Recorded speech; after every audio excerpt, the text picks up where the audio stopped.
আসসালামু আলাইকুম ওয়া রাহমাতুল্লাহি ওয়া বারাকাতুহু। যে রোজা রাখি, প্রকৃত রোজা যদি আমরা রাখি তাহলে অন্তরের রোজা আমরা রাখি নাই ভাই, অন্তরের রোজা রাখি নাই। তাহলে অন্তর দিয়ে কি খারাপ কোনো চিন্তা করা যাবে? খারাপ কোনো পরিকল্পনা করা যাবে?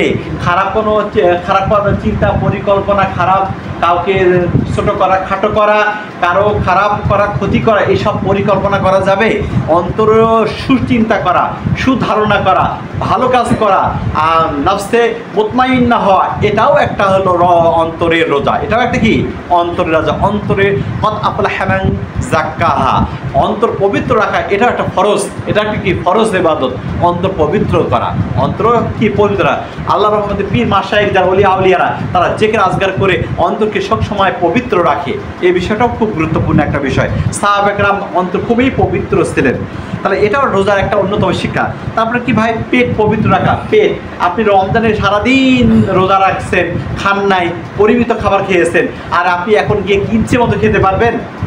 চুরি ডাকাতি করে খেতে পারবেন, অন্যায় করে খেতে পারবেন, অন্যের খাবার খেতে পারবেন, ঘুষ খাইতে পারবেন, দুর্নীতি করতে পারবেন, হারাম খাবার খেতে পারবেন, এগুলো খেতে পারবেন, এবং নেশাগ্রস্ত খাবার খেতে পারবেন? মোটেও খেতে পারবেন না। এই বিষয়টা খেয়াল করবেন। চোখের জেনা, চোখের রোজা কীরকম ভাই? রমজান মাসে আমরা পবিত্র রোজা রাখি চোখের। এখন কি ভাই আপনি চোখ দিয়ে খারাপ কোনো কিছু দেখতে পারবেন? চোখ দিয়ে কাউকে কি রাঙ্গাতে পারবেন? চোখ দিয়ে কোনো ভিডিও বা কোনো খারাপ মহিলাকে তাকানো, পর্দাহীনভাবে কাউকে তাকানো, বা খারাপ কোনো কিছু মনোভাব করা, এগুলো কি করতে পারবেন ভাই? শয়তানের চোখ দিয়ে কি দেখতে পারবেন? এই চোখের রোজাটাও একটা পবিত্র রোজা। সেটা সারা বছর, বাকি 11টি মাস আমরা চোখকে পবিত্র রাখবো, এই শিক্ষায় আমাদের রমজানে শিক্ষা দিয়েছে। তার কানের রোজা, কানের রোজাটা কি? আমরা রমজান মাসে এরকম অপবিত্র গান বাজনা, খারাপ কথা, গীবত, বহুতান, কেউ যদি স্ত্রী যদি কোনো কথা বলে, তুমি শুনেছো গো যে পাশের বাড়ির ভাই বা ভাবি এরকম ঝগড়া লাগছে, তখন আপনি কেন, এটা তো সমালোচনা হচ্ছে, তুমি কেন এটা বলতেছো, তুমি কেন পাশের বাড়িতে গিয়েছো, কেন এই কথা বলতেছো? স্বামী যদি সঠিক হয়, হকপন্থী হয়, তাহলে এই সমালোচনাগুলো স্ত্রীর কাছ থেকে শুনবে না। কারণ সে যখন বলতে বলতে বলতে তিনি সবার সমালোচনা করা শুরু করবে। তার স্বামীর সমালোচনা একদিন অন্যের মেয়েকে অন্যের কাছে বলবে। আপনি যদি সঠিক পবিত্র সুপুরুষ হন, তাহলে বলবেন এই অন্যায়, অবিচার, খারাপ কথা, অন্যের বাড়ির দোষগুলো কেন তুমি বলতেছো? এইসব কথা তো আমার কান শোনার জন্য দেয়নি। তার কারো গীবত, কারো খারাপ কোনো কিছু, গাল, অশ্লীল, এই কান দিয়ে আমরা কি শুনবো না? গান বাজনা তো প্রশ্নই আসে না। গান বাজনা কি? প্রশ্নই আসে না।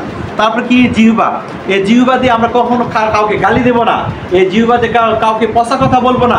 এই জিহ্বা দিয়ে অন্যায় কোনো কিছু করবো না। এই জিহ্বা যদি অন্যায় কোনো কিছু স্বাদ গ্রহণ না করে, কারো কোনো কিছু খাবারের স্বাদ না গ্রহণ করে, এই জিহ্বা দিয়ে কোনো মিথ্যা, চগলখুরি, বদমাইশি, গীবত, বহুতান, কারো হিংসা, বিদ্বেষ, কোনো কথা মুখ দিয়ে যদি এই জিহ্বাতে আমরা না বলি, যে জিহ্বাটা আমাদের পবিত্র, যে জিহ্বাটা আল্লাহ আমানত দিয়েছেন। আল্লাহ রাসূল বলেছেন, দুটি অঙ্গ যে হেফাজত করতে পারবে, আমি তাকে নিজ হাতে জিম্মাদার হয়ে, দায়িত্বশীল হয়ে তাকে জান্নাতুল ফেরদাউসে আমার সাথে আমি রাখবো। সুবহানাল্লাহ। একটা হলো দুই ঠোঁটের মাঝখানে জিহ্বা, আর দুই উরুর মাঝখানে যে হলো লজ্জার স্থান। এই দুইটা যদি হেফাজত করতে পারে, অর্থাৎ সে যদি খারাপ কাজ, কামশক্তি থেকে নিজেকে হেফাজত করতে পারে, আর যদি সে অন্যায় অবিচার থেকে নিজের জিহ্বাকে, পাপাচার থেকে, অন্যায় খারাপ খারাপ কথা থেকে নিজের জিহ্বাকে, এই দুটি অঙ্গকে যে হেফাজত করবে, আল্লাহ রাসূল বলছে তাকে জান্নাত নিয়ে যাওয়ার দায়িত্ব আমার। সুবহানাল্লাহ। তাহলে এই দুটো ভাই খুবই গুরুত্বপূর্ণ। তা রমজানের শিক্ষা, এই 5টা শিক্ষা আমরা পেয়েছি।